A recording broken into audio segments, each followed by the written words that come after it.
Hello and welcome. You're watching Unplugged TV India. This is Alice Francis. Let's begin with today's top stories.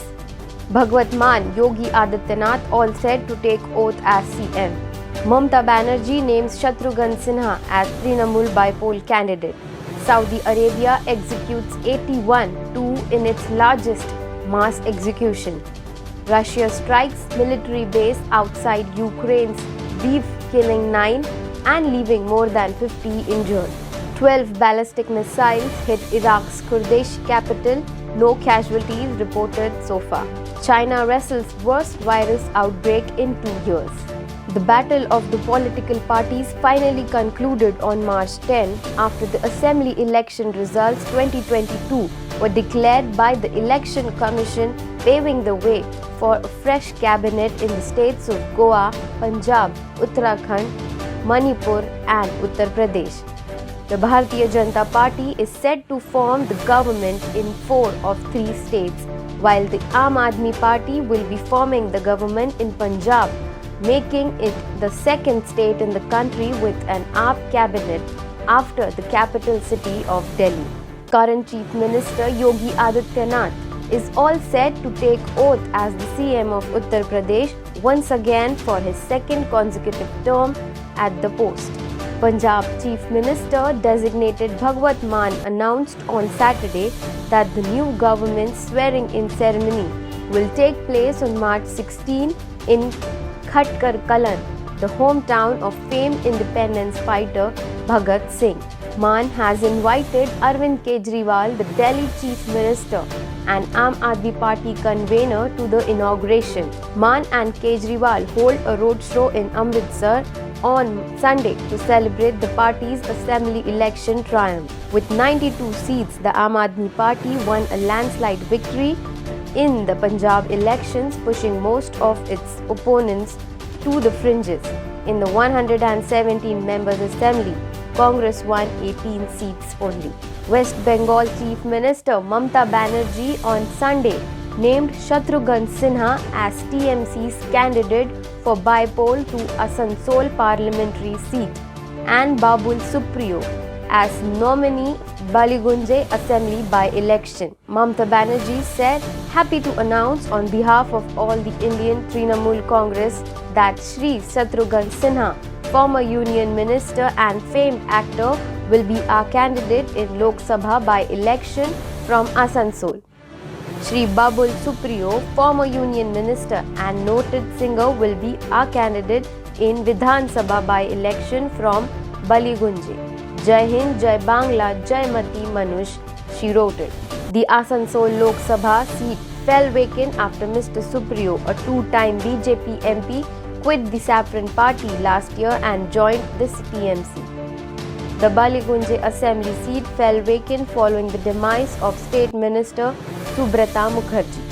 Must make India self-reliant in defence sector, says PM in high-level meeting. Prime Minister Narendra Modi chaired a high-level meeting to review India's security preparedness and the prevailing global scenario in the context of the ongoing conflict in Ukraine. PM Modi was briefed on the latest developments in Ukraine during the details of Operation Ganga to evacuate Indian nationals, along with some citizens of India's neighboring countries from Ukraine, the government said in a statement. The briefing also encompassed the latest developments and different aspects of India's security preparedness in the border areas as well as in the maritime and air domain. PM Modi directed that all possible efforts should be made to bring back the body of Naveen Shekharappa, who died in Kharkiv. In a shocking incident, Saudi Arabia on Saturday executed 81 people who were convicted of various terror offences. Saudi state television described those executed as having followed the footsteps of Satan in carrying out the crimes. The number of people hanged topped the 63 militant accused of seizing the Grand Mosque in Mecca in 1979, the worst ever militant attack on the kingdom and Islam's holiest site, who were executed in January 1980. It is unclear why the monarchy chose Saturday for the execution, given that much of the world's attention is still focused on Russia's war in Ukraine, and the United States is hoping to lower record high gasoline costs as global oil prices rise.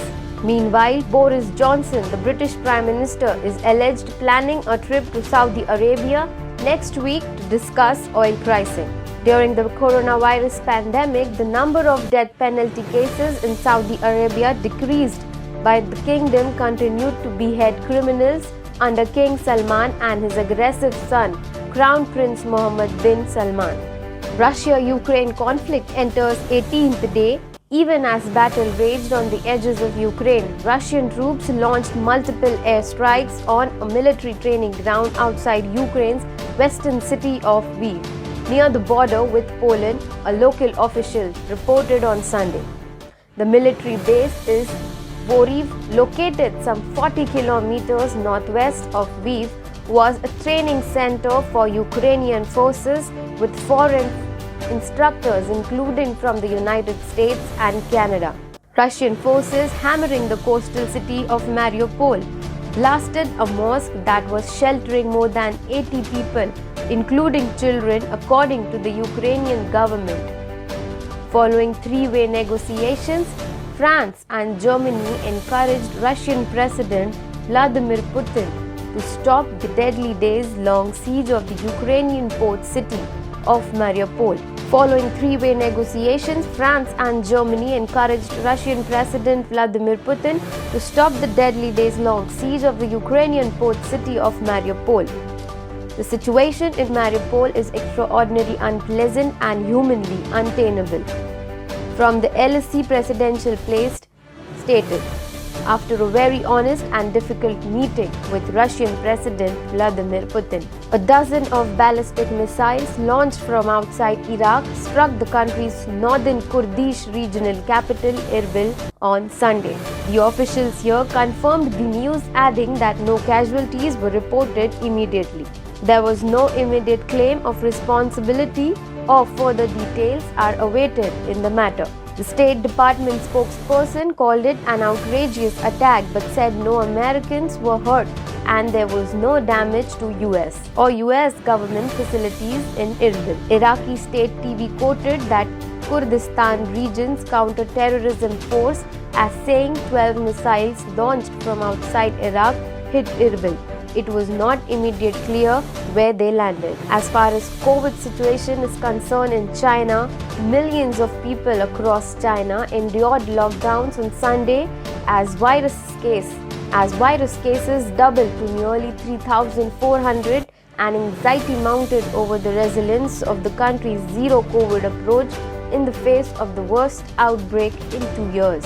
The nationwide surge in cases has seen authorities close schools in Shanghai, lock down central neighborhoods in the southern tech powerhouse of Shenzhen, as well as whole northeastern cities, as almost 18 provinces battle clusters of the Omicron and Delta variant. The city of Jilin, center of the outbreak in the northeast, was partially locked down on Saturday, while residents of Yanji, an urban area of nearly 700,000 bordering North Korea, were confined to their homes. China, where the virus was first detected in late 2019, has maintained a strict zero COVID policy enforced by swift lockdowns, travel restrictions, and mass testing when clusters have emerged. But the latest flare-up, driven by the highly transmissible Omicron variant and a spike in asymptomatic cases,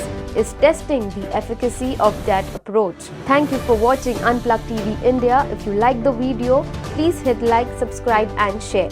Also comment below if you like any videos that is to be made. This is Alice Francis signing off.